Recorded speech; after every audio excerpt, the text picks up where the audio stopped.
scheduled right for Broadway. And Phil Ramone, who is like the legendary Phil Ramone, I mean, he produced it for me, and what a pleasure it was to work with him. He and I got together and we started narrowing down the list of songs to do. We decided to do contemporary songs in a pop flavor. This is the moment, the sweetest moment of them all. One of the highlights to the album is you brought in Vanessa Williams and Rosie O'Donnell. I think it's just a huge way that you end the album. It's Broadway, but it's also so you and her and being a part of, you know, entertainment in a really unique way. Tell people how the album ends. The album ends with my good buddy Rosie O'Donnell, because Phil turned to me and says, who would you like to do duets with? And I mentioned Vanessa, and I said, I gotta do something with Rosie. And it's the only non-Broadway song on the record, You Got a Friend in Me from Toy Story.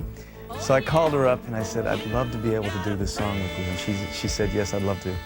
And she came into the studio, brought all the kids, and we started singing this song, and we had this all worked out. You got a friend in me. And then she would sing a part at the very end. She starts talking. I'm thinking, where's she going with this? She says, oh, I was in love with you. I used to hang your pictures on my wall from Tiger Beat magazine and kiss them goodnight. She went, mwah. And I was laughing. And I went, mwah, at the very end, and I turned to Phil and I said, that's the way we end it, just like that. Don't change it. It really is a fresh look at the Broadway music scene. Exciting to see you back with a new album. And I wanted to ask you, you know, there's so many things that people can relate to. You in your life, over 3 decades, you've been an entertainer. But when people see your picture, I think the main thing that comes to their mind is there's somebody who's good. And as an entertainer, you don't always get that vibe from somebody. What do you think about that memory that you leave with people? I mean, does it make you happy? Do you feel good about that? Well, what can you say except thank you? That's one of the nicest compliments you can give an entertainer. Is that because that's what we try to do, is we try to make people feel good. My director, when I was doing Joseph, he told me something that affected the way I perform now for the rest of my life. Because before that time, I always thought it's my job as an entertainer to come up and please you. It's my job to make you happy. But now, he said, you go on stage and you enjoy yourself. And if you enjoy yourself, the audience enjoys themselves. Because the theater, and this is the statement he made, the theater is where people come to dream in public, and you create the dreams. That's a big responsibility, but if you're enjoying it, they'll enjoy it too. Well, thank you, Donny Osmond, for sharing another moment in your career with us. It's been exciting for me to talk to you, and I want to let people know This Is the Moment is the name of the CD. They can go out and check it out. Also, you're coming in tour. We can't wait for your Denver stop. Got to come to Denver. And we're going to start the tour in May, and hopefully we'll be there real soon. And with all the intimate connections that you and I now have, I would love to see you in the studio. So I'll remind you. I'll tell your mom. I'll tell your mom you said hi. Okay, sounds good. Have a great day. Thanks, Amy.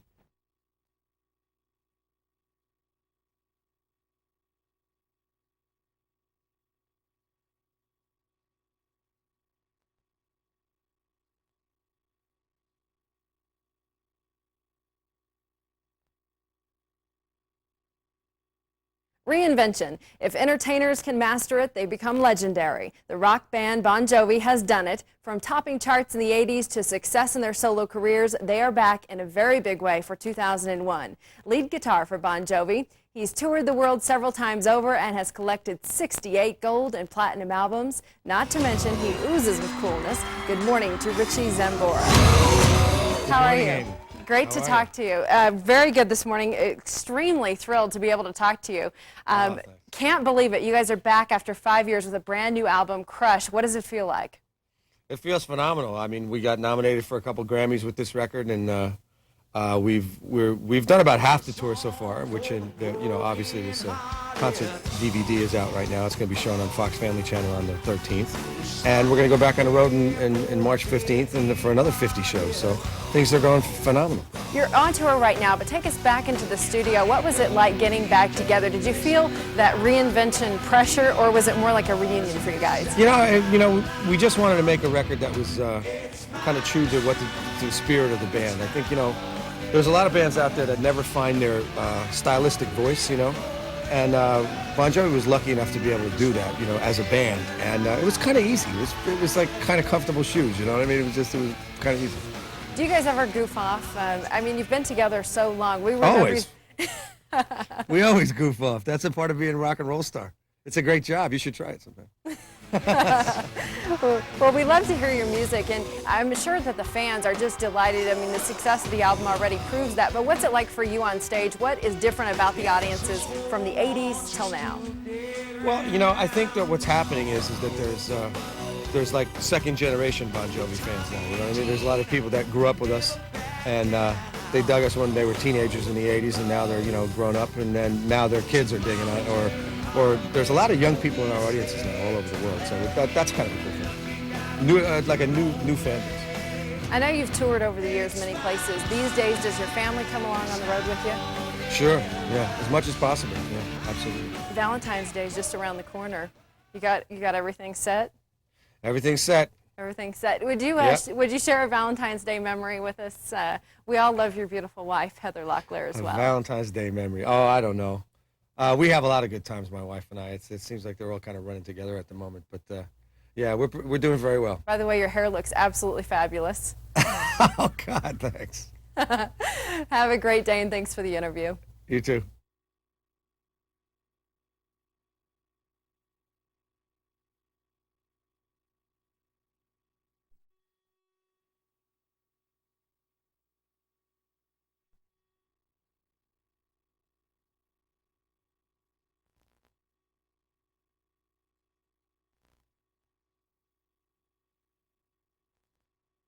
I tell you, the tomatoes are a big seller. For the 5th straight year, hockey stars got behind the ladles and scooped up breakfast for their wives and families.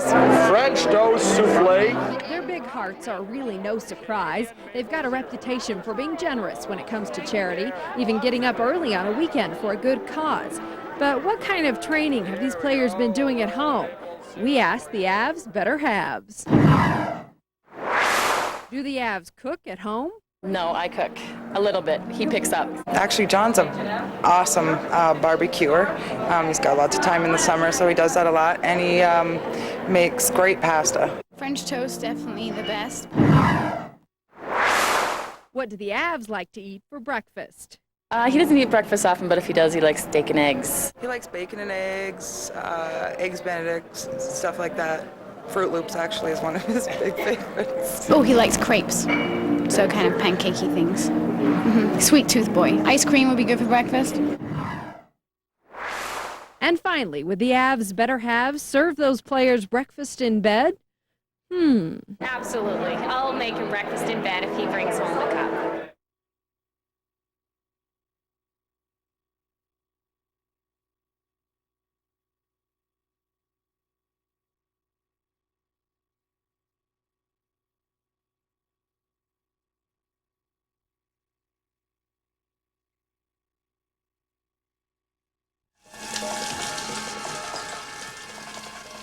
Maybe it was a close encounter or a horror story.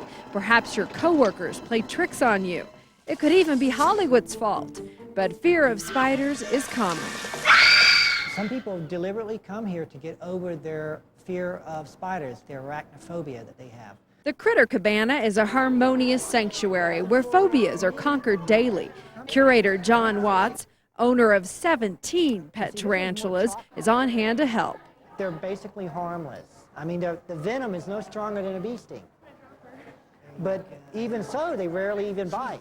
Tarantulas, the most feared of the arachnids. They're basically blind. They live 20 to 30 years. They are cold-blooded, and I'm told they eat crickets, not people. She won't bite you. The more you learn, the less hairy and scary they become. This next one is a spider that is medically important, that is, it's poisonous enough to where you would need medical attention. This is the common western black widow. It has a red hourglass-shaped mark on the bottom, and it's basically a black spider. Though it is a spider that can hurt you, like all spiders, they are not aggressive. Black widows and the brown recluse, those are the ones to watch out for in Colorado. Even then, most bites happen by accident because spiders try to avoid humans. This species specializes on eating cockroaches. Spiders do help keep the insect population in check, and medical research on venom from the rosehair tarantula may someday save lives. There's a protein in the venom of the rosehair tarantulas that they recently found is very good at fixing irregular heartbeats, especially the ones that deal with heart attacks. And so they're you know, they can now that they know what the compound is, they can synthetically create it. I've seen probably 40 or 50 kids come in and hold her, so the pressure is really on. And I feel a lot better. I mean, talking to you, I've learned a lot about the spiders, and I think I'm ready. That's right. This Rosie is perfectly harmless. She will not do anything. What do I do? What you need to do is you need to hold your hands out flat because they don't have very good vision. They can't see very well. Okay. And yeah, and she'll just crawl across your hand. I'm going to have her aimed so that she actually comes off of your hands and onto mine. Oh, wow. Oh, wow. They're very light. You have very warm hands, obviously, because she stopped there. They're sweating. That's why. It was the heat that she loved. Oh, okay. See, it's not, they're very light animals. You can hardly feel it when they walk on you. Almost like a feather kind of tickling your hand. Yes, exactly. After you get to know Rosie and handle her, you'll be like thousands of others who've overcome their fears. You get a badge of courage and everything. And there's your badge of courage. One word of caution, though. They keep a really huge bird-eating tarantula in the back room. It's as big as a rat and has a ton of legs. It looks just like the queen in arachnophobia. Don't go near that one, no matter what they say. Good luck. What is it, musty? Musty smell, moist, dark. No spiders. There's no spiders. There's dark. Musty.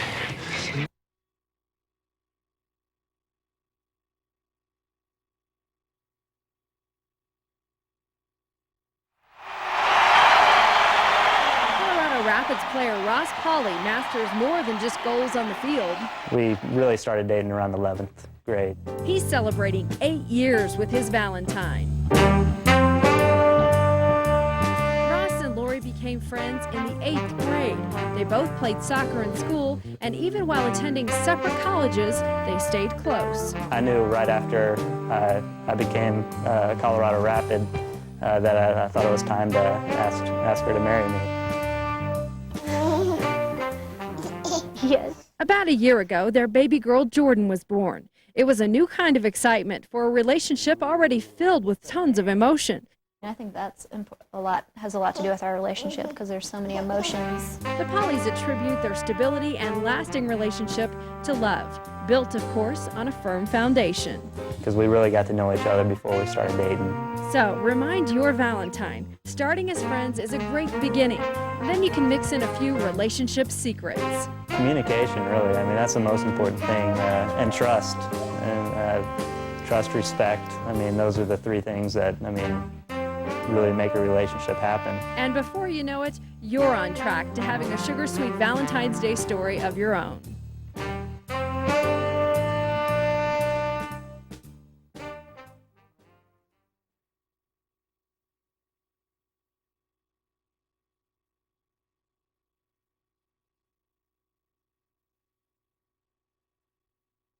So you always want to keep that tailbone down. The ruling principles of Pilates are concentration, grace, precision, and breathing.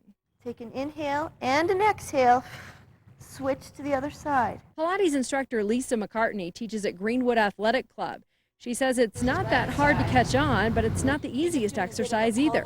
Most moves focus on core stability. Engage, use your abdominals. The core work is so important in any kind of activity. It just gives you more control over your body. Class member Scott Johnson doesn't relish a high-impact workout, especially since his struggle with tendonitis. He says Pilates keeps him in shape without the agony.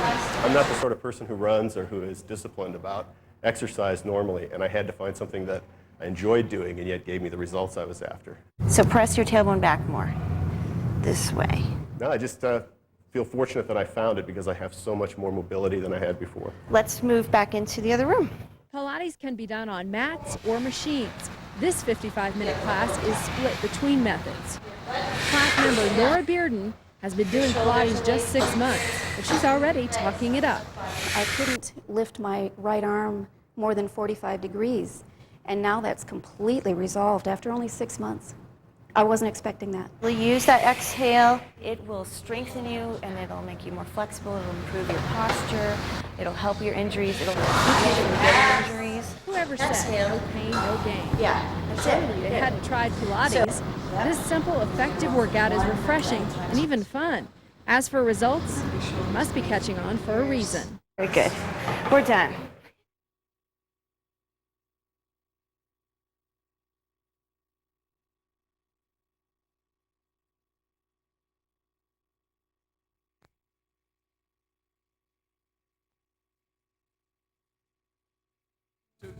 I was wrong, and my heart can't take it. His music is sweet, his voice is real, and his lyrics hopeful. And I can see my future, and I can feel my past. Getting to know his music is pretty much getting to know Kev Mo. A great smile, a slide guitar, and walking through that door, he's just what you'd expect. In a sense, the only thing that's really real is this moment. And it's constantly moving from moment to moment, so that's where I like to live. I don't know your number. Living in the moment and stopping in Denver to tour his latest album, The Door. Kev Mo admits he opens doors for ladies, he'll tip the doorman at least $2, but he doesn't ring the doorbell and he doesn't knock. And I found out that the door was always open. Kev Mo says the road to getting a Grammy was the real journey. Small town gigs, hours of songwriting, and all those doors that got slammed shut. A prisoner of my own design. Every door eventually slams, but then when one door slams, another one opens. And it's just no good. 2 years after his solo album debut, No, it ain't right. Kev Mo won top honors. He took home 2 Grammys, but success and happiness didn't stop there. Trophy remains, but the moment is gone. We're gonna play the songs and do our best, so here we go. The moment gone, and a new moment arrives. A new door has opened, a fresh album full of spirit and inspiration. So what inspires Kev Mo? Where does he find motivation now that the Grammy is on the shelf? The song that I looked in to write, meaning something to someone that they would use it at such a special occasion. That's, or any occasion for that matter, just to listen, just because they like listening to it, That's when it feels good. By the depths of your pain. Kev Mo is a feature at family gatherings, weddings, on anniversaries. Even other musicians are using his music to remember. Johnny Lang's bass player had an accident. He got killed, and they used the beginning at his, funeral service. So I say hand it over, you say hand it over. Kev Mo is a Grammy winner. Hand it over. There's also so much more. And tomorrow there's another door waiting to be opened. Thank you very much.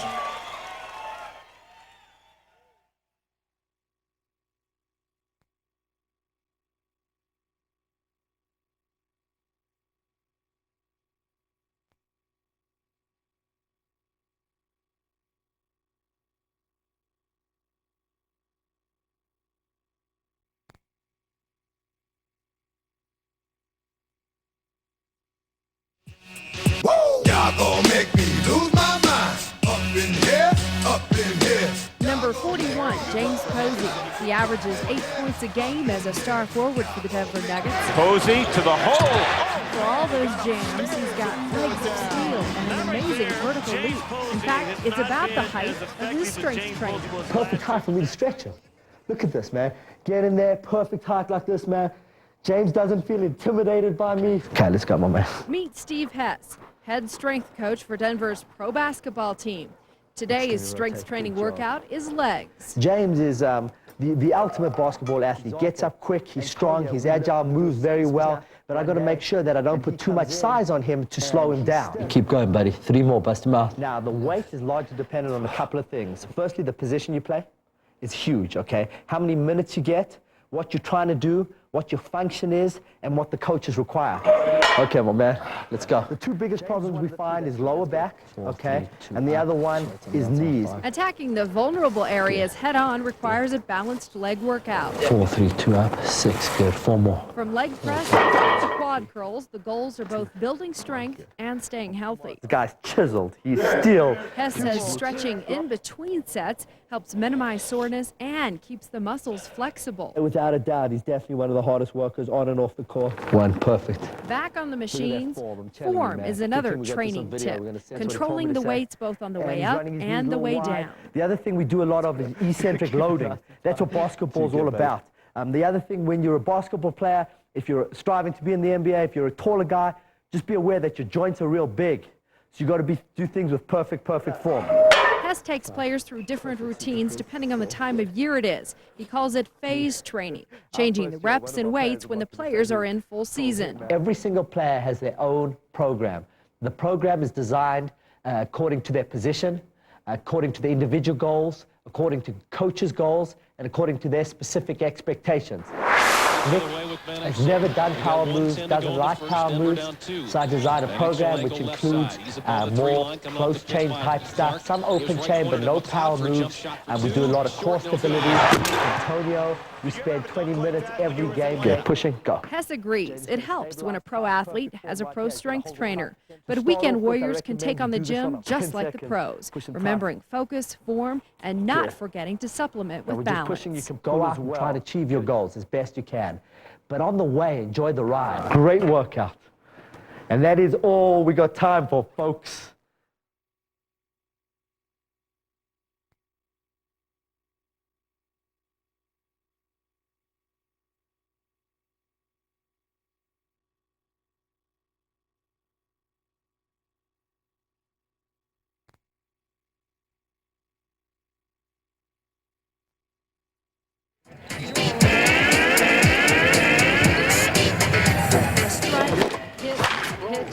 Even a throw.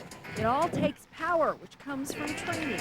Their body is identical to yours in the ways they respond to stress and activity.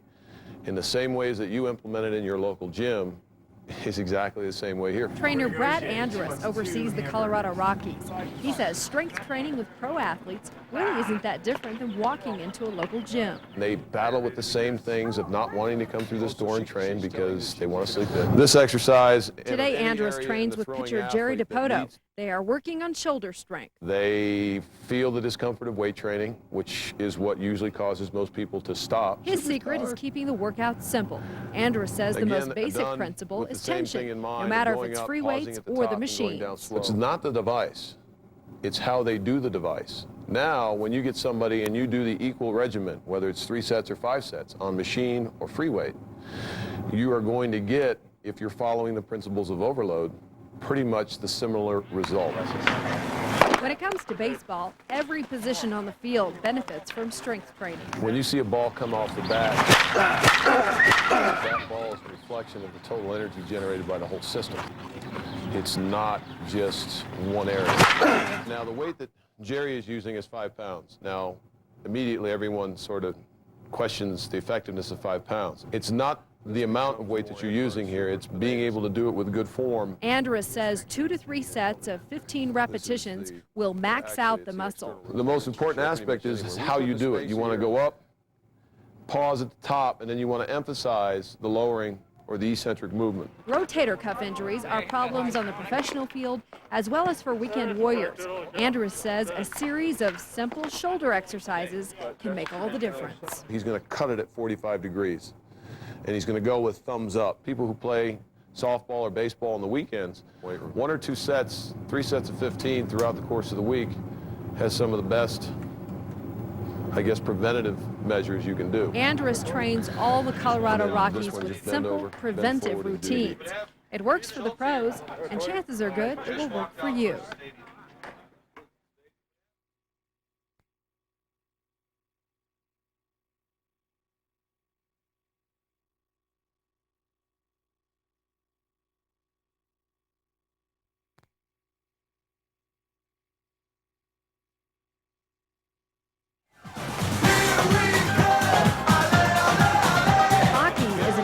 exciting but violent sport. Parker, the quick right.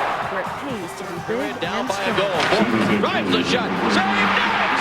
The guy is here early and he leaves late. He does all the little things. He takes care of his body and he knows what to do and when to do it. Ray Bork's been around 20 years and he still trains. Saved by Waugh. Patrick Waugh is the #1 goalie in the league and he doesn't miss a workout. Patrick, he's obviously a goalie. He's got different demands metabolically, strength-wise, that he has to go through. He moves laterally. Patrick has to be extremely fast and powerful. You need to make sure that the form is perfect. Strength coach Paul Goldberg is the one making sure that Bork and Waugh and the other Colorado Avalanche get their workouts. And it's a big commitment. I see these guys more than I see my wife. With the Avs' grueling schedule, Goldberg knows that time is valuable and lifting has to be effective. The primary focus of what I do up here is to one, prevent injuries. It's a very violent game. Barry lands a right hand. Lots of contact. It's 82 games long. Inside the Avs' weight room, Goldberg teaches complex training. It's resistant moves directly followed by plyometrics. We do a type of training called complex training, where you do an exercise and then you pair it with a plyometric. It works on the fast twitch muscles. Rookie Danny Highnote is considered one of the best all-around athletes on the team. Goldberg watches for his form on the Olympic clean jerk. Goldberg works one-on-one with each athlete for all-over body training. Dan's doing the walking lunge. This is great hockey specific. Works on your butt and your stride. Keeping chest up, knee over the middle of your foot. Okay. Then he does his paired plyometric, which is a standing long jump.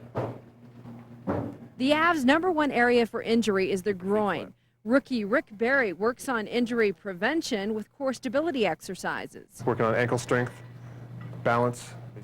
Same form as squatting. You want the chest up, head up, and he's squeezing with his knees. Now he comes over and does the paired plyometric, which is just the box jump. At least once a week, the team strength trains together for support. They frequently train individually.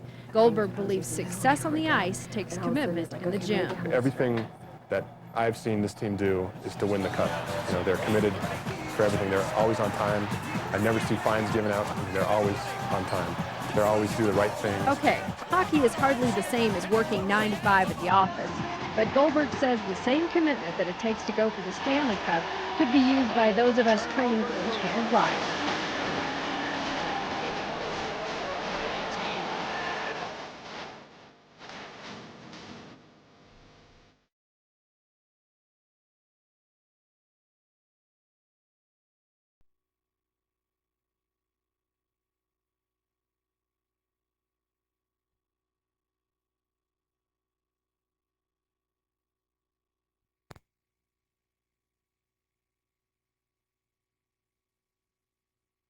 I like to move it, move it. I like to move it, move it. Dribbling, passing, a shot in the net, even riding a bike. Soccer players have all the moves, and it comes from the core. It's to do with balance and coordination as well. Meet the man behind the middle, John Ireland. 15 reps, let's go. He's the strength trainer who's look about at to turn Chris forward Martinez, Wes 10 now, Hart's Wes. midsection, inside out. And your shoulder blades up off the mat. What we're doing here is working the core strength here and also the top of the hip flexors to get them strong. Very important running muscles. Awesome, okay? We're increasing the strength here by giving David a little bit more resistance with some medicine ball work as he does this. Workout tools like physio or Swiss balls add extra opportunity when training, challenging balance, concentration, and stability. 3 more seconds, David. And rest, and rest. This is David Kramer, he's goalkeeper for the Rapids. And this is a great exercise for his hand and finger strength and also for his shoulders and arms. But we're also, of course, working his abdominal muscle range and his core strength. Ireland devises workout plans for each player and often trains them in partnered exercises like this one with a weighted ball. Which is going to knock me over shortly the way he's doing this today. Ireland's workouts need to create strength that will get players ready to pass, shoot, and score on the field. Then the core strength and power becomes very important. Using medicine balls, workouts get creative. Average crunches and sit-ups aren't enough. To build solidity throughout the core of the body, players work both the upper and the lower abs. They grip the ball tightly with the back of their legs and just pull their knees in towards them, keeping their lower backs down and just working the lower abs. Specializing in twists and turns of the trunk, Ireland makes sure that the abs and the obliques get burned and churned. And what they're doing with the elbow to get a very good cross turnover onto the obliques, a nice twist, is their elbow is aiming to the outside of the knee, not just aiming to the knee, but coming to the outside, just to get an extra little burn on the abs. And this is one of our finishing ones, and after everything else we've done, this is quite tough. Ireland says, just like with the pros, core stability fits right alongside regular weight training. All, of course, with the focus of building strength and being able to move. All girls all over the world. Original man, stunt man, on your case, man.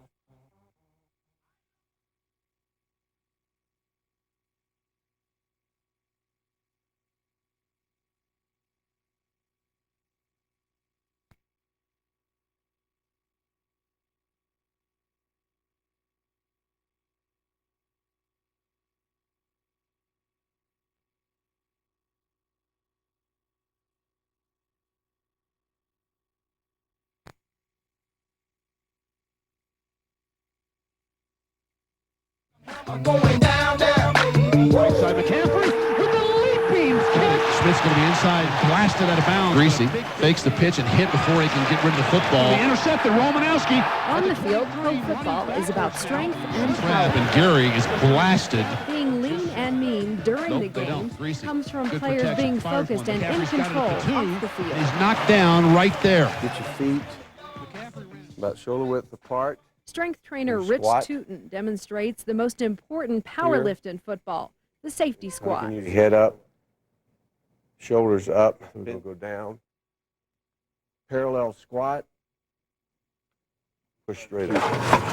At least 100 days out of the year, all the Bronco players come in to train with Tootin. They all have workout files to keep track of how much is lifted during each workout. Then you decide which equipment you want, free, Smith, or hammer. So you mark that. Workout plans are designed to be efficient. Strength training usually lasts about an hour. We try to keep it around an hour, hour and 5 to 10 minutes. Anything over that in your negative training. Your body has run out of stored energy to really feed on. Today, the Broncos' weight facility is empty. The players aren't lifting. That's because taking time off is all part of the pro program. You really don't grow or develop while you're working out. You're actually tearing down. Tootin says whether it's a player or an amateur, part of strength training is not to overdo it. There's 5 sets of extra curls that you do is actually negative training. That you're probably doing more harm than good. You get a false calm. When at the gym for your workout, instead of overdoing it and lifting 6 or 7 days in a row, Tootin suggests implementing a rest day, like the pros do. But time off does come with a warning. Eat right and realize that recovery is still part of the training. You can't train like a pro Monday through Friday and then throw it away on the weekend and expect to train like a pro the next week. If you sleep till noon on Saturday and miss breakfast, that clock has a big hole in it. And then Monday comes around when all those nutrients are supposed to go in to supply your body with energy to work. It's going to have that big gap in there that you missed. Find a schedule that works, and then score your own touchdown with your own workout using this advice from a pro. Listen to your body. Touchdown!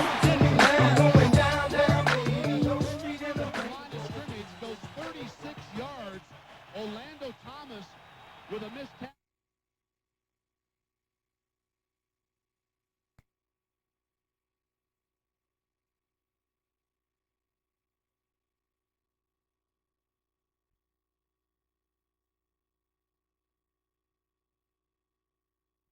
Tuesday morning, WB2's Amy Free says sun in 56 today. Right now it's 37. We got Grimy out in the confessional now, and she is fired up. It's kind of turning into a girls against boys thing. 6 people living in a trailer for a week.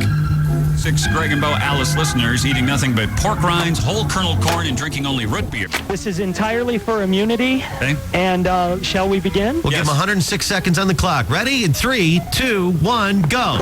And they're all tearing desperately. Peter is eating as fast as he can because he needs this immunity bad. We are 56 seconds in. We bought way too many moon pies. 5, 4. Eric shoved a whole one in his mouth. 2, oh my 1. God. Stop. Oh, I think Eric is the walk-away winner. The first person up is Eric, since his vote counts and he cannot be voted out. Eric, go ahead. Say it into the mic now. I am voting off Amy. I'm voting for Grimy. Amy Turf Chick is up. Now, she's already got a vote against her. I'm voting for Amy, the Turf Girl. I'm voting for Sod Amy because she's got to go. We're taking the pot inside. Did we get that one vote back that blew away? Vote number 2, Amy, Which Turf one? Chick. Sod Farmer Amy. Vote number 3, Amy, Sod Farmer. And this is the 6th and final and deciding vote. Amy, Turf Girl. Oh, man. Amy is out to Sod Farmer Amy. I liked her. Good luck. Good luck. Everybody have a good time in Mexico. Bye. See ya. Bye.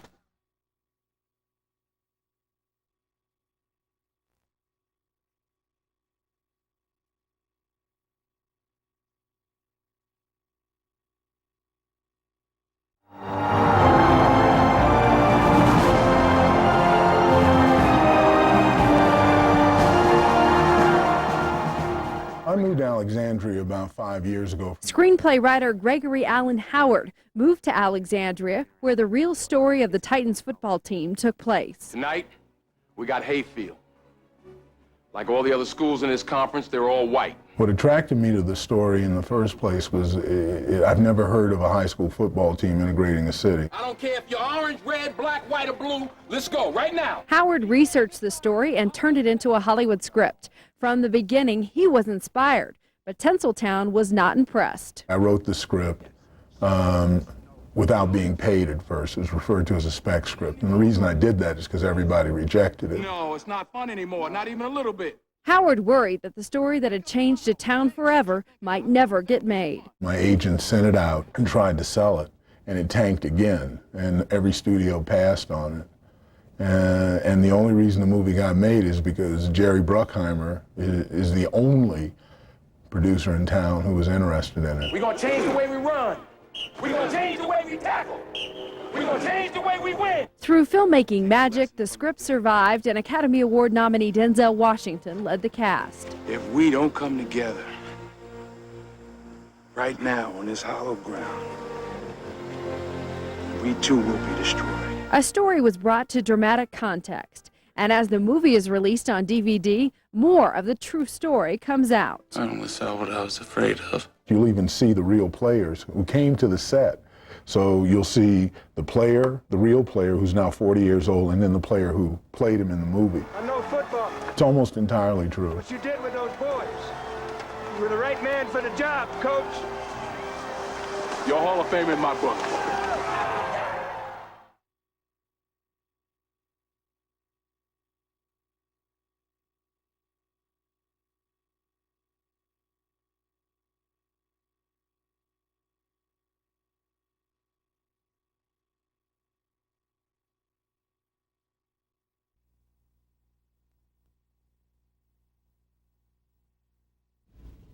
Dr. Neil Barnard is president of the Physicians Committee for Responsible Medicine. He's a leading advocate for the critical role of diet in our health. He's written 6 books and lectures across the country. We welcome him this morning. Dr. Barnard, first of all, Turn Off the Fat Genes, your brand new book. Congratulations. Thank you. We're excited to hear all about it. Do we really have fat genes? Because a lot of people, especially people who are overweight or carrying around the extra pounds, I'm destined to be fat. Yes. Is it true? People go on the grapefruit diet or the cabbage soup diet or the Atkins diet or this diet or the other diet. And what they're really ignoring with all these diets is what is the body's plan coded in the chromosomes for actually building body fat, and how does it work? And also, what are the thin genes that are also coded in our genes to help us to burn fat away? And once we understand them and where they are, we're not going to make them go away. You don't pull the genes out and throw them in the trash. What we can do is change their expression, or in simple terms, turn them off.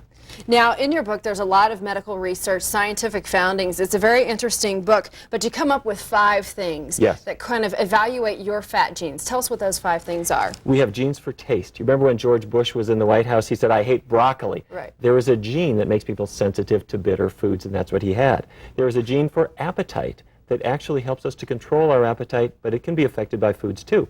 There are genes for building body fat on our thighs and hips and waistline. I got that one. Well, everybody has them, but the question is, are we feeding them with the raw materials to make fat, or are we starving them so they can't build fat? Then there are also genes for burning fat off, and genes even for exercise aptitude. Very interesting stuff. You said when you came here today, you've got a small little packet, and there's a way for me to kind of evaluate what my aptitudes are as far as my gene. You gave me a little piece of paper. It's what does this mean? What you do is you put that in the middle of your tongue and close your mouth and hold it there for 10 seconds, and you may detect nothing. There's a gene that allows a person to perhaps detect nothing whatsoever. We call that a little bit taste blind. Or you may detect a little bit of a bitter flavor that you're detecting it. You got it already? Okay, take it out of your mouth. Extra points if it sticks to the roof of your mouth. Majorly bitter. Okay. Oh, so bitter. It is so bitter. Dr. Barnard. 0 to 10. I'd say it's like an 8. I mean, majorly bitter. A lot of bitterness. Here's what that means. Chances are your mother and your father both gave you the gene for being what we call a super taster. It means being very attuned to tastes. Good news is, it means you're less likely to be gluttonously overeating because you're paying attention to the tastes of foods. You might even be a little bit picky sometimes. If you said to me, "I can't taste that," that means you're not going to be so attuned to tastes. You might tend to overeat to eat for quantity. It's entirely genetic, but we can override it by the foods that we eat. The main key, the main tool that you give folks in this book to overcoming, or not even overcoming them, but controlling their genes better and evaluating them is the 3-week meal plan. Talk about this. It's a great thing in your book. It really focuses on the fat-building gene. It's on chromosome 8. It makes an enzyme that is up and down our bloodstream, waiting for fat from a bologna sandwich that we ate or chicken wings. The little bits of fat get into the bloodstream, and this enzyme takes the fat and puts it on our thighs. Or if we have, say, olive oil all over our pasta, bits of it get into the bloodstream. This enzyme puts it on our waistline. What we have here are recipes that shut that fat building down because they're so low in fat. The second step is to build fat burning so that it's going again. And we use certain foods that release their natural sugars very slowly and gradually. So instead of white bread, we would use rye bread or pumpernickel bread, which we have found actually release their natural sugars nice and slow. They don't cause a big insulin response. They don't shut down your fat burning. Great stuff. Congratulations on the book. He really gives you the menus outlined right here. The whole key to changing your diet is always planning. And so this is a really good book to start with if you're looking for a way to turn off your fat genes. I love the title, Turn Off the Fat Genes. Congratulations on the book. Thanks for stopping by. Sure, thank you.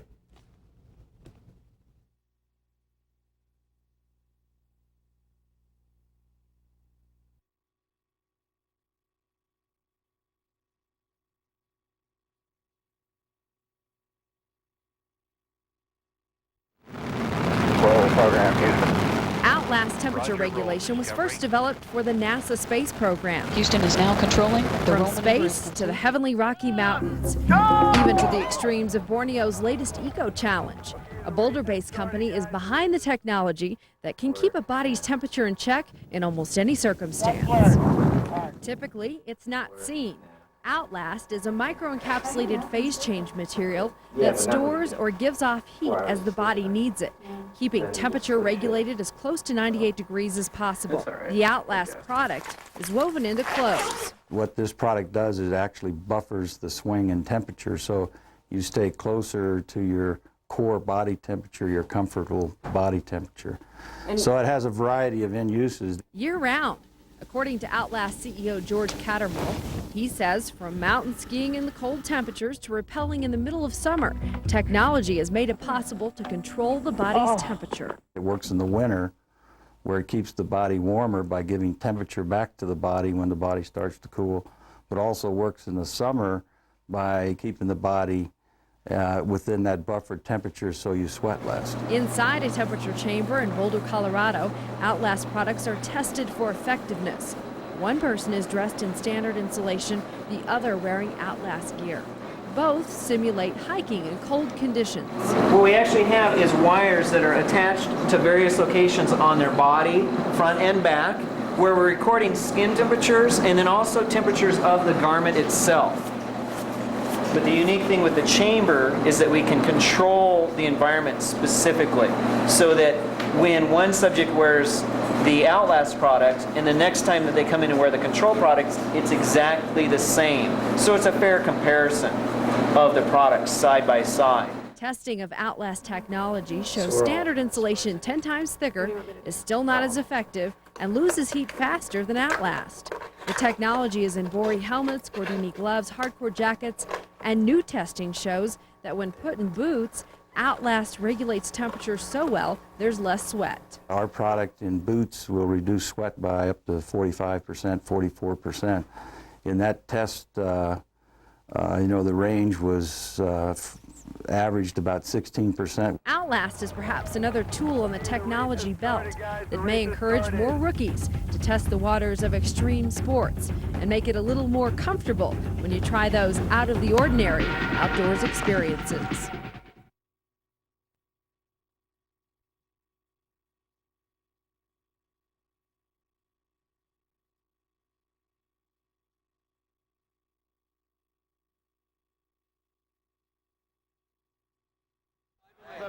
The Colorado Rapids are ready for a fresh start. It's been a transitional offseason for the entire team, including captain and MLS All-Star Marcelo Balboa. That's got to be the goal of the year. We'll call it now. After wowing soccer fans with what has officially become the greatest goal in MLS history, the veteran All-Star went into the 2000 playoffs injured. He then faced 2 groin abdominal surgeries in the offseason. By no means is this a career-ending injury.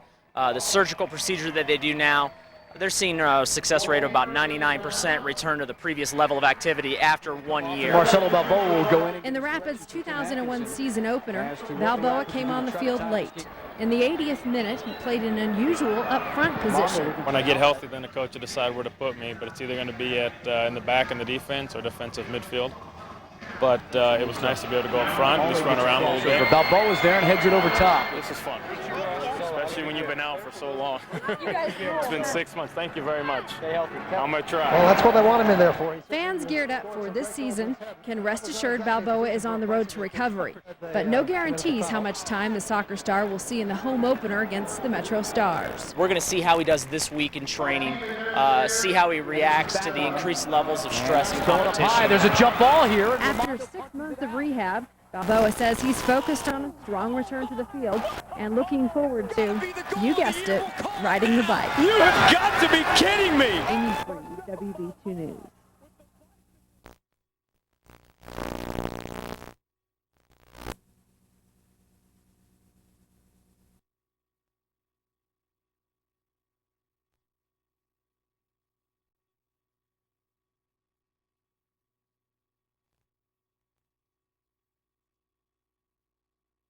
Here in Colorado, this April is Child Abuse Prevention Month. This morning, author Meg Claremont joins us with her own story of childhood abuse and her struggle to heal in her adult years. Abuse, of course, a very ugly thing, but we are so grateful that you would come and share your story with us. The name of the book is Ultimate Judgment. Thanks for being here. Thank you for having me. First of all, why did you decide to tell your story? Because it is such a personal topic, and abuse often something that people don't really want to talk about. Even if it's happened to them, if it's happened to somebody else, it's sort of taboo.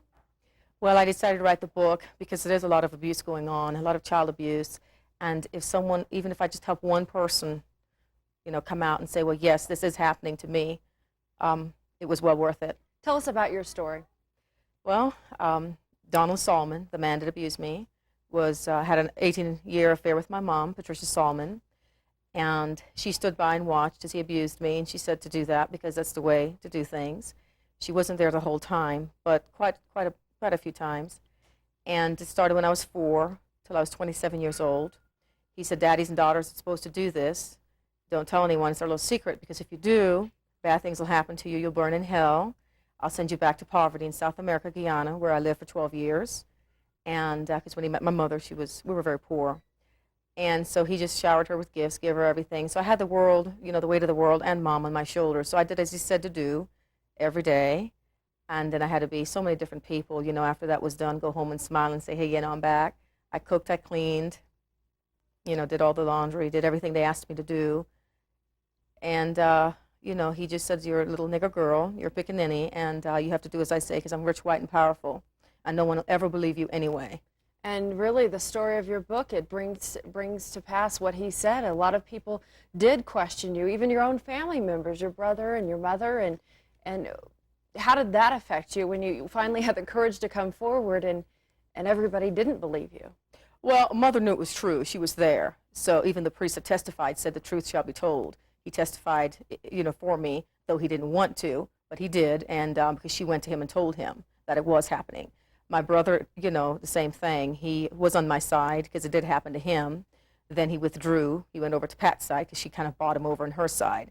So I was left alone, but with the help of the Lord and I had some great, wonderful attorneys, I made it. How are you healing today? A lot of people are out there can relate to your story. Abuse, 90 to 95% of the cases never reported, especially with sexual abuse. That's just the statistic, 90 to 95% never reported. What would you say to people out there who are hearing your words and maybe some encouraging words or advice that you might give them to help them heal? Oh yes, don't keep silent. Just say something, whether you go to the guidance counselor, even though the priest betrayed me. The priest do not betray. He was just happened to, he betrayed me, but the priest, the police, you know, a family member, you have to tell someone. You can't keep silent because it'll just go on and on and on. And it'll be a cycle. You're going nationwide to talk about your book, Ultimate Judgment. It's a story of your experience, but you also have high hopes for the book to affect the community that you live in Tampa, Florida. What are you hoping to do with the proceeds? Well, I'd like to build a children's home for the abused and abandoned children, the House of Angels. It's wonderful. Thank you so much, Meg Claremont, for stopping by and telling your story. It's very, very touching, and I think it's going to help a lot of people. Thank you for having me. Good luck to you. Thanks.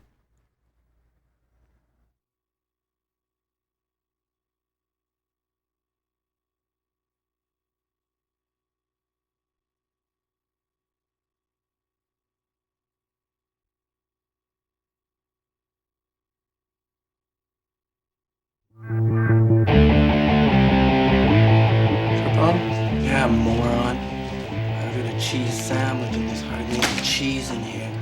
That's no good, is it? Here, give me your sandwich. I will fix it for you. You can't have people complaining that there's not enough cheese in the cheese sandwiches now, can we? I mean, if there's no cheese in a cheese sandwich, it's basically just 2 slices of bread. If word of that were to get out, well, I could lose my job. I could lose all of this! And we wouldn't want that now, would we? Would we? Would we? Ah! Oh, look, honey, our boy's a genius. He's rigged a pulley system so he can eat sausage and work on his stupid drawings. And being creative? Your hair looks nice. You've grown it out. My hair, yeah, I grew my hair out for you. Looks good. Yeah. They said I was going to be talking to Amy in Denver in about a year, so I started growing my hair. Oh! Stop! Stop! Let's go! You're not only on MTV now, you're a big-time director. You got your own movie coming out. I mean, it's exciting. It comes out on Friday.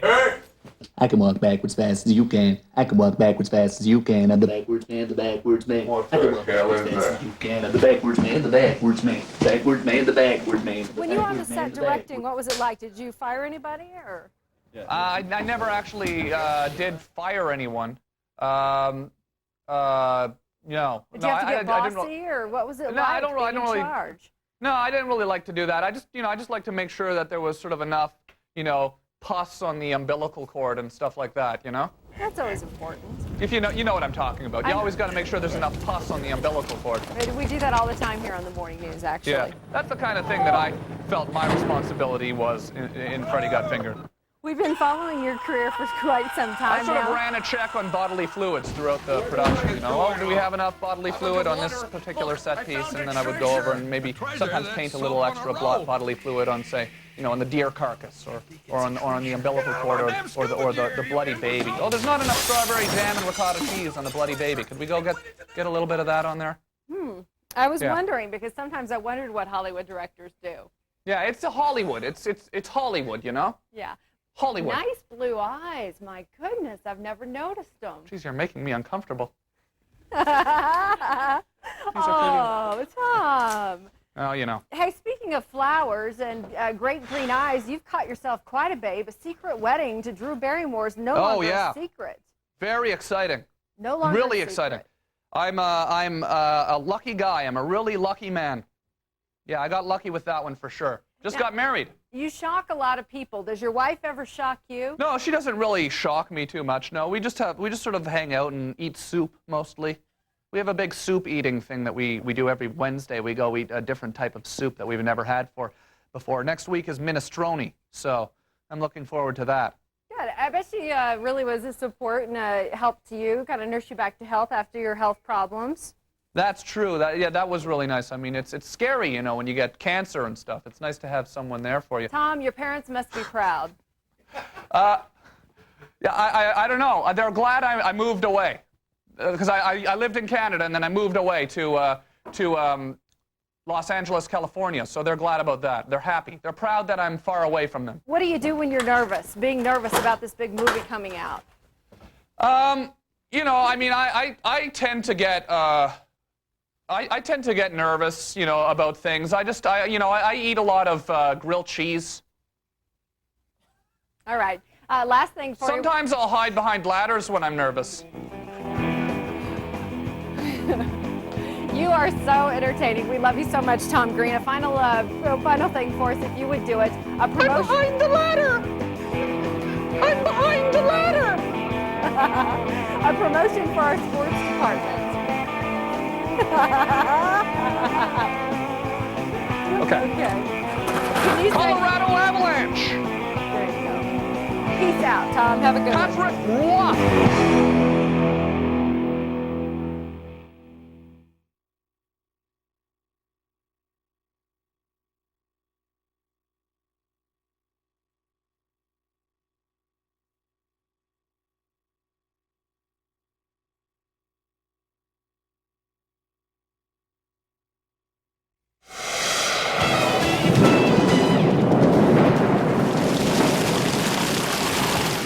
Common in Colorado. Hailstones vary from pea-sized to larger than grapefruits. In July 1990, the Denver metro area had $625 million in damage from a monstrous hailstorm that smashed cars and damaged homes. Hail forms within thunderstorms as water freezes in the mid and upper levels of the storm. Tornadoes often grab headlines, but tornado-force straight-line winds can also injure and even kill. Downburst winds from a thunderstorm usually result when an area of air within the storm is cooled and accelerates downward to the ground. In extreme cases, this creates winds in excess of 100 miles per hour. These downbursts of air can be very hazardous, even life-threatening to pilots.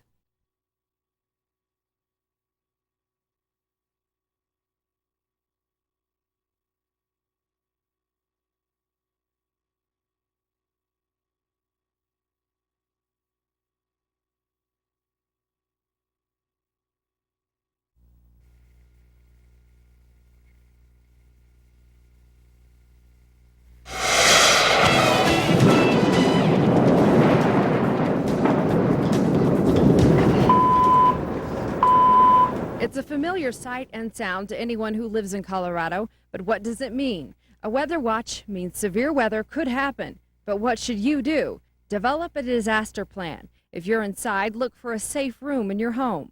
Stock it with essentials like water and food. Make sure you also have a battery-operated radio and map handy so you can track the storm. If you're outside, seek shelter. And above all, be prepared for the watch to turn into a warning.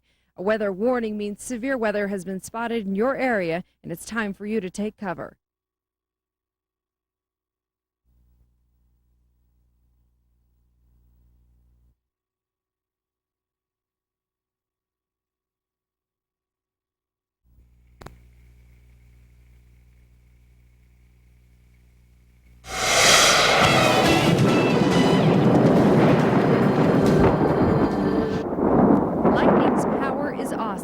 But it is also deadly. Each stroke contains enough electricity to power several homes for an entire month. Lightning is unpredictable, but it usually strikes the tallest object in an area and is particularly attracted to metal and objects near water.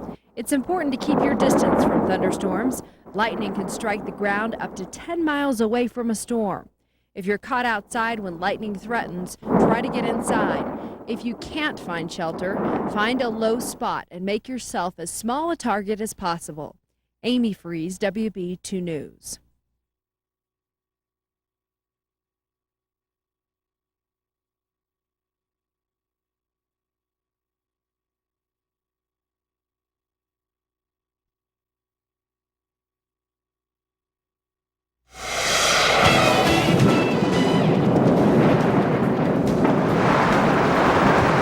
Flash flooding is usually the result of very heavy rains in a short period of time over a small area, which can cause even little streams to turn violent. Here in Colorado, snow melt in the spring and early summer can also lead to flooding. Heavy rainfall along with this runoff can be too much for some rivers and streams to contain. In July 1997, flash flooding occurred in eastern Colorado. On July 28th, over 10 inches of rain fell in less than 6 hours, causing Spring Creek in Fort Collins to surge through a mobile home park. It killed 5 people. Damage in the city and on the CSU campus was estimated at near $200 million. The rains continued across eastern Colorado. As a result, the president declared 13 Colorado counties disaster areas. A flood watch tells you flooding is possible in the watch area. You should be ready to evacuate quickly. A flash flood warning tells you flash flooding has been reported or is imminent in your area and you'll need to take action. Keep in mind most flash flood deaths happen at night and most victims are trapped in their cars. 6 inches of fast-moving water can knock you off your feet, and just 2 feet of water is enough to carry away most cars.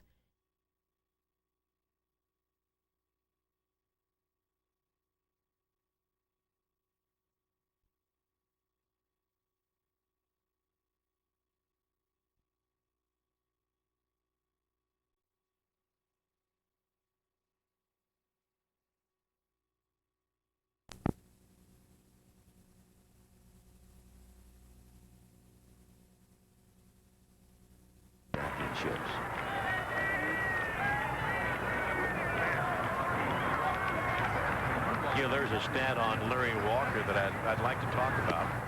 There's that good overhand curveball from Sealy. The most total bases in a season. In the American League, the record, that was set back in 1921, 457 total bases. The National League record was set by Roger Hornsby in 22 with 450 total bases. Well, in doing some research, it has been accomplished 23 times in the major leagues by just 15 players. 9 players in the National League and 6 players in the American League. The last player to do it, Larry Walker, this guy right here, 1997, had 409 total bases. That's awesome. That's got a chance, if it's fair, to be a base hit, but it kicks off foul. But to have over 400 total bases in a season is not as easy as it may sound. Give you an idea of what kind of a guy he is, too. He was an icon, as you know, for many years in Montreal. And then when he signed with the Rockies, he went back to Montreal for the first time, and he was public enemy #1. I mean, they came out to boo him. His first at bat, he hit a home run in Montreal. His second at bat, he hit a home run. And his third at bat, he hit a home run. Swing and a foul off the third base side. He went up to Don Baylor, and he said, "That's enough, take me out." Baylor says, "You've hit 3 home runs. You've got a chance to tie a major league record." He says, "I don't know." And they had a big lead. He sat down, didn't even go to the plate the 4th time. 3 consecutive home runs. In the dirt and all the way to the backstop.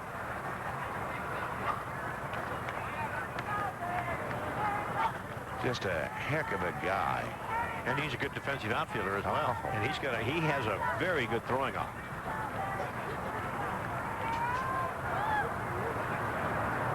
Curveball. He waited on it well, but got the head out a little bit too quickly.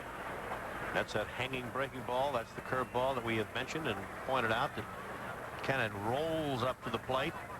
That time Seeley got it up a little bit high, and you can see the reaction of the hitter. Jumped all over it. And of course, as with so many Canadians, this is not his favorite sport. You know what is.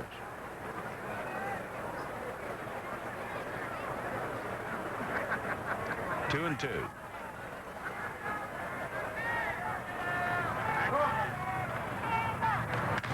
And a broken bat sawed him off, and the third baseman Ian has to put some mustard on the throw. So 2 down. You interested in officiating? Well, coming up in a little less than 2 weeks, there's an interesting panel. We're going to have a special show here on Fox Sports Northwest involving the officials. And that man right there, Dale Scott's one of them, the Major League umpire. Aaron Pointer, the National Football League, and Scott Grimm, basketball referee who does officiating in college. So that's going to be a round-table discussion with Tom Glasgow on March the 27th at 7:30. You can show high to Jeff Cirillo, ball one. 1 ball and no strikes. I look for Jeff Cirillo to have an outstanding year there in Colorado.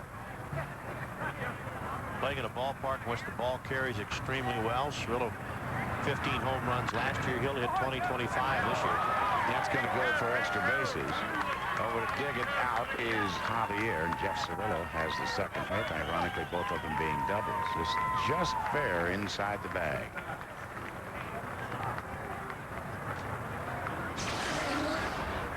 You can see Keane playing well off the bag, and that ball zipping right on home.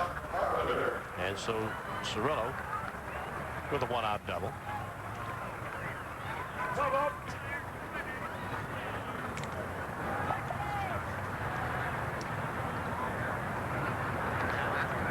Bubba Carpenter is the hitter. Bob looking on strikes. Was only at bat. And that's a little flare. Gonna be trouble. And it'll drop in. Fair for a base hit. And so Jeff Cirillo will score. And Bubba diving in is out at second base. So the run did score, but Bubba Carpenter trying to stretch it into a double is nailed out there, and that will be that. So 1 run on 2 hits and nobody left. And after 3.5, good throw by Carlos Guillen, it's 3-1 Mariners. Its rigid body structure enhances cornering control. Its aluminum suspension cradle dampens road vibrations. And its tight turning circle optimizes maneuverability. Does this sound like a vehicle designed with drivers in mind? It's shaping up that way. Get 0.9 financing for 60 months or $1,500 cash allowance. At Computer Renaissance, we deal in solutions. Our newest solution, Celeron 500 megahertz, 8.4 gigabyte hard drive, 64 meg RAM, 17-inch keyboard, mouse, CD-ROM, sound card, speakers, Windows 98 2nd edition, plus MS Works preloaded. Your choice of a Lexmark printer or scanner. Free Tri-Cities internet access, plus a 1-year warranty for only $999.99. We sell, upgrade, and service systems in 250 stores nationwide. Computer Renaissance, where computers are our only business. I'm in the mood for love, simply because you're near me. Funny, but when you're near me, I'm in the mood for love. MTV Spring Break 2000 is heating up. Tune in March 24th through the 26th as the temperature rises in Las Vegas and Cancun. Sponsored in part locally by Hoops Professional Body Art. The big dance is set. A complete March Madness preview tonight. What a lovely night down here in Arizona as we have just about a sellout crowd here to watch the Mariners and the Colorado Rockies as David Bell leads it off in the bottom half of the 4th. 1 ball and no strikes to count. 62 pitches thrown by Rojo so far in this ball game. And back up the middle. Backhanded, however. So David Bell's counterpart throws him out. And Robert Machado, filling in for Dan Wilson, will be the hitter. the catcher, Robert Machado.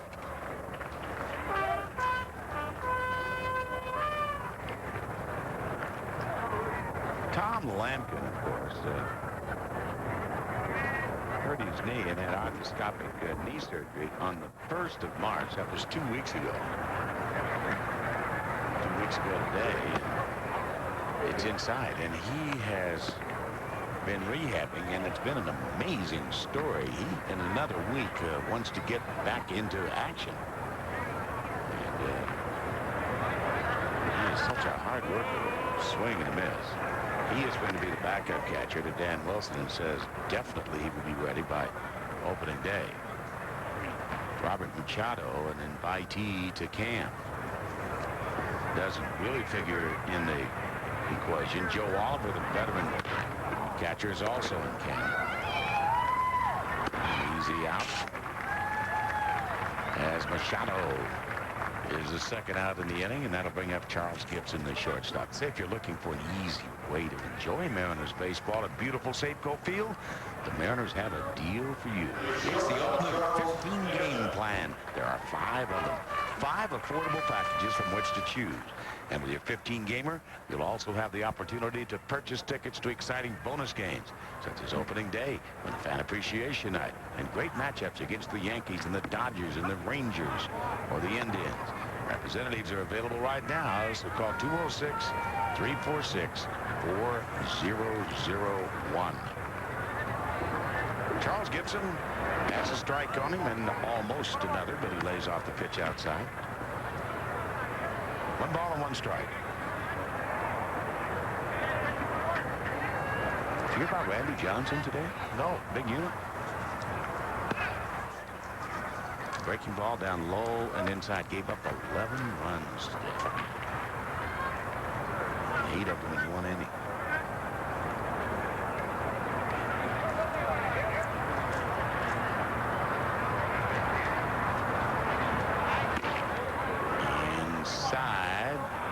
Three balls and 1 strike. Jose Paniagua beginning to limber up for the Mariners in the pen. And Lou Piniella would like to see Paniagua become a 2-inning pitcher rather than a 1-inning pitcher this year. That's got some pretty good steam to it behind it, but going back to make the catches Latham to take care of Charles Gibson. So here in the 4th of 1, 2, 3 story for the Mariners. And when we come back, Echeverria, Manto, and Latham for Colorado. Mariners lead it 3-1. Home means different things to different people in different places. It's a sanctuary, a starting point, your headquarters for the business of living. And wherever you call home, there's probably a Safeco agent nearby. Someone perceptive enough to understand the insurance and investment advice you need, and experienced enough to know what's right for you.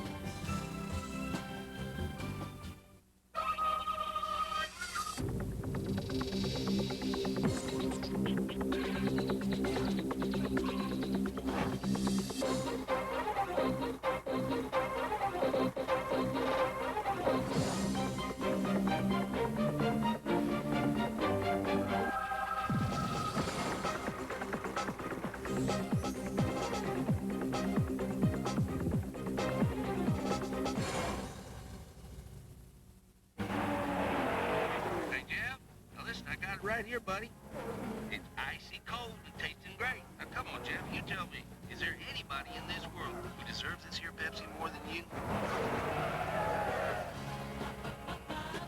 Hi, Jeff. See you later, Jeff. Now,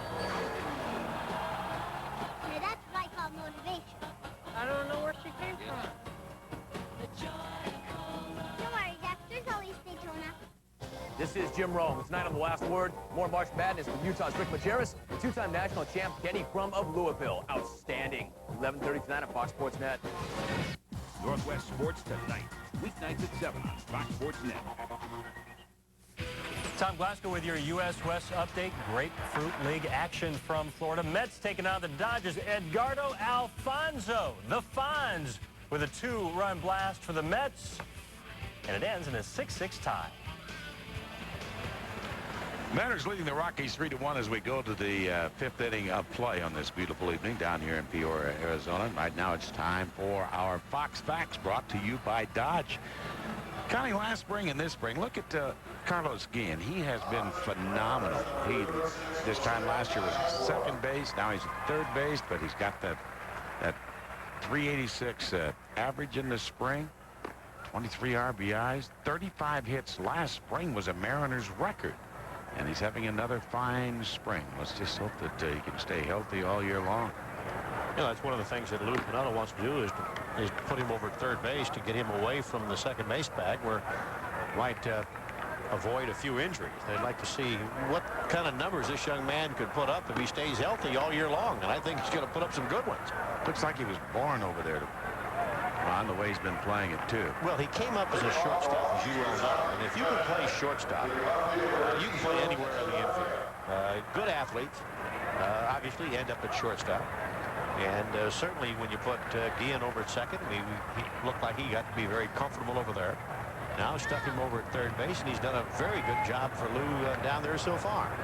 Well, Paniagua now is going to take over for the Mariners after 4 outstanding innings by Aaron Seeley, the newcomer. Paniagua zips one over the outside corner, a fastball for a strike, 0-1.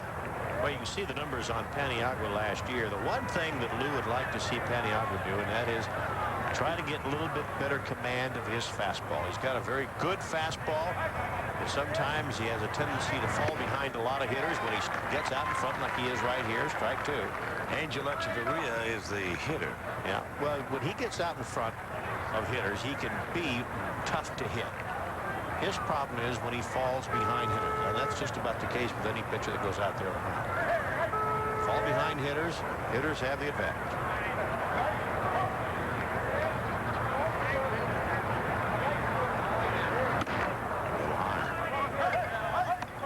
Aaron Seeley is getting ready in a hurry. He, with his 4 innings of work tonight, allowed only 1 run, 3 hits. And it went to 1-3-2 count. Didn't walk it.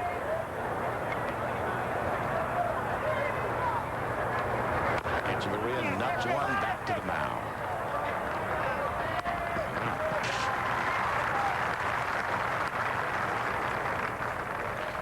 Angel Echeverria, every time I hear that name, reminds me of your Angel Bravo story, but we'll save that for another time. Here is Jeff Manto. I wish I would have written all of them down sometime. Jeff Manto struck out, swinging. And now everybody wondering, what are you talking about? Well, you'll hear. You just stay with us all year long. Come a time when that will be a pleasure.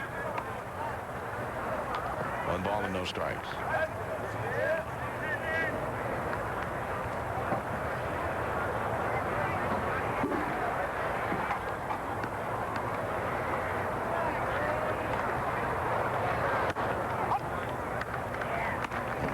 Go ahead and tell me. No, I've got another one. Well, Joe Karalovich. Oh, yeah. Joe Karalovich was a pitcher of the minor leagues for a number of years, and would keep a lot of his clippings when he pitched. And it wasn't until many, many years later his children found out that he was a pitcher in professional baseball. They thought he was a prize fighter because they kept the press clippings, and it said Karalovich knocked out in the 7th. Karalovich KO'd in the 8th. They didn't know until years later that he was a pitcher. 2-1 to count. Joe tells that story on himself. Joe's a great guy, but he tells that story on himself.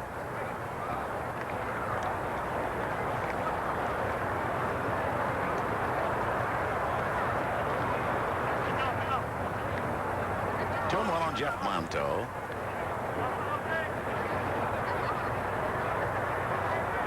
Make it 2-2. Close.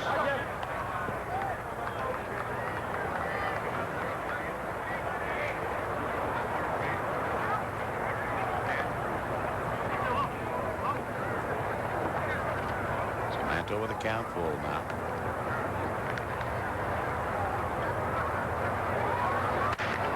Broken bat. Blooper. Gonna drop. Did he hear the bat crack as it made contact? So Manto drops one into left field. A little flare, and Chris Latham will be the hitter.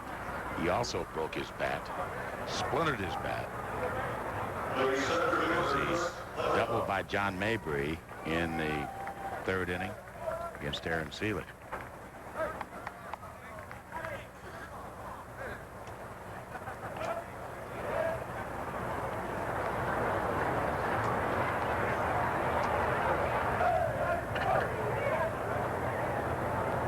The Rockies and the Chicago White Sox share a complex. Share with the San Diego Padres, that down in Tucson. Call it Tucson's Electric Park.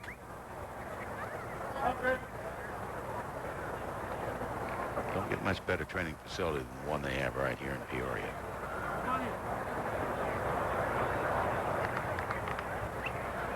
It's hard to believe this is the Mariners' 8th year at this facility.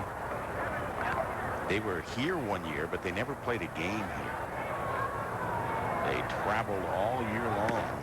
In 1993, Lou Pinella's first year as manager here. The Angels took over Diablo Stadium. The Mariners had no place to play, so they played all their exhibition games on the road, and then the next year, this main stadium was finished. First year. Yes, the Road Warriors. 0-2 on Latham.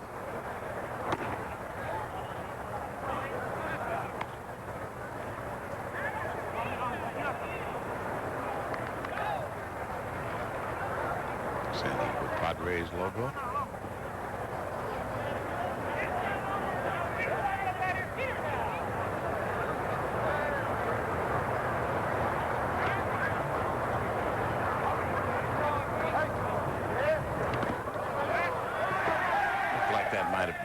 A splitter that got in the dirt. And Paniagua has that problem. I think there are times when he tries to throw it too hard. And in doing so, this is what happens to it. Look at this. Right down there in the dirt, you see Machado trying to block it, but that ball hit and came up a little funny, getting away from the catcher. But if you're going to work on a pitch in spring training, or work on a pitch, this is the time to do it in spring training. And then you can find out whether it's going to be an effective pitch for you, and if not, then put it on the shelf for maybe some other time, and then go back to the things that got you to the major leagues. That is throwing strikes, staying ahead of hitters.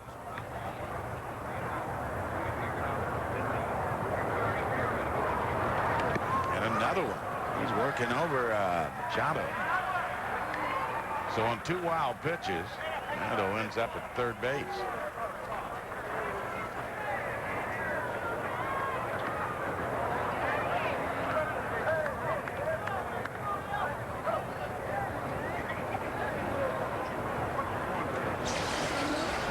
Look how that ball hit. Came up on Machado.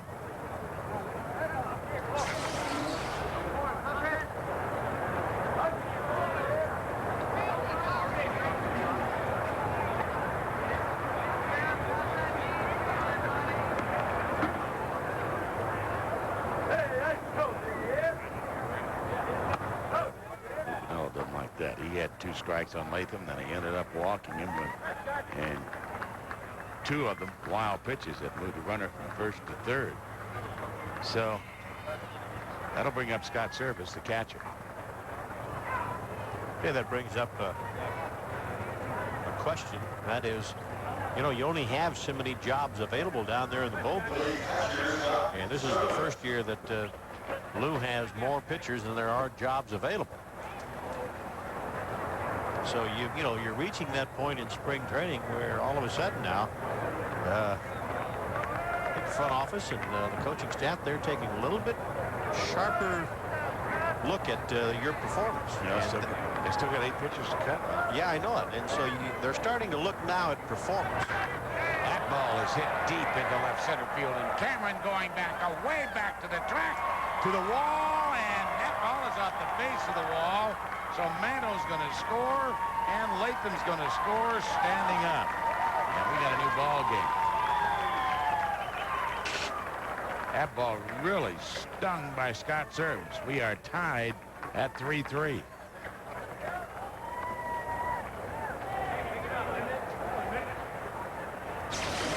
Take a look at it again. When you fall behind, then the hitters are going to look for one thing, and that is a fastball. That's exactly what Scott Surface got. And doubles to drive in a couple of runs. Brand new ball game. Navy Perez is the hitter. The Rockies have lost 4 of their last 5 games.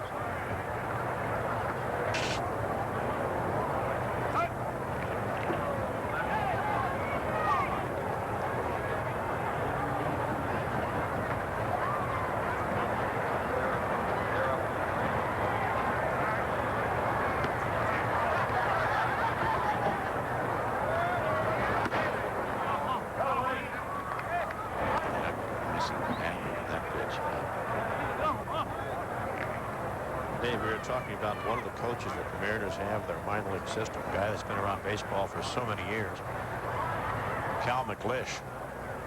And talking to him when he's trying to relate to some of these young pitchers, and what was unusual about McLish, not only did he have a fine major league career, but he could also throw left-handed and right-handed. I mean, he's one of those rare guys that can do that.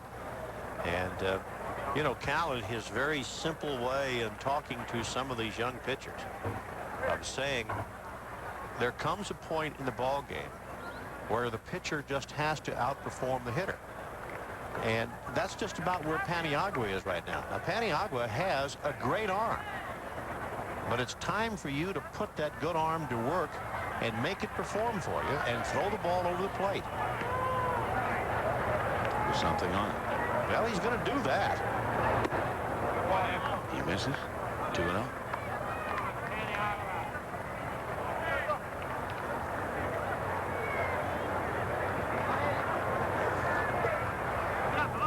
Navy Perez can pick it at shortstop with the best of them.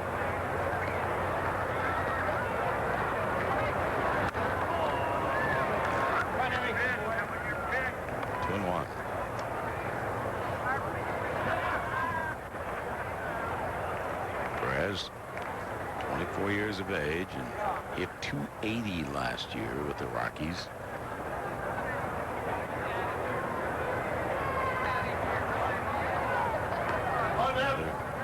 From the Dominican Republic, so one Dominican facing another. And he's behind 3-1.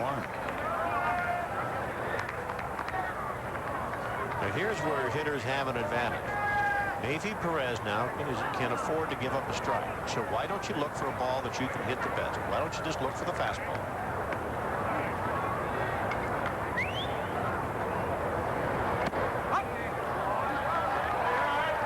And strike, 3-2. Navy Perez played 53 games at shortstop without making an error last year, and that's a lot of games for a shortstop.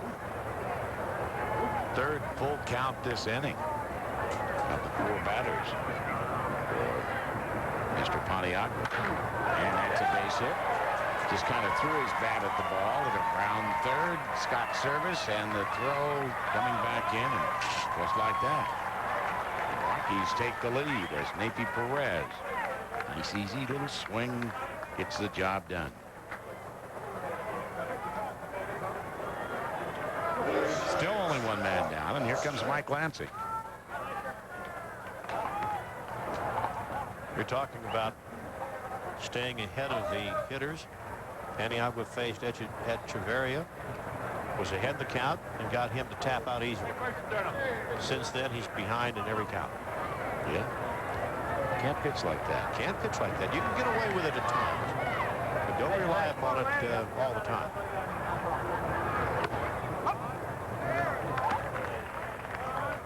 Strike.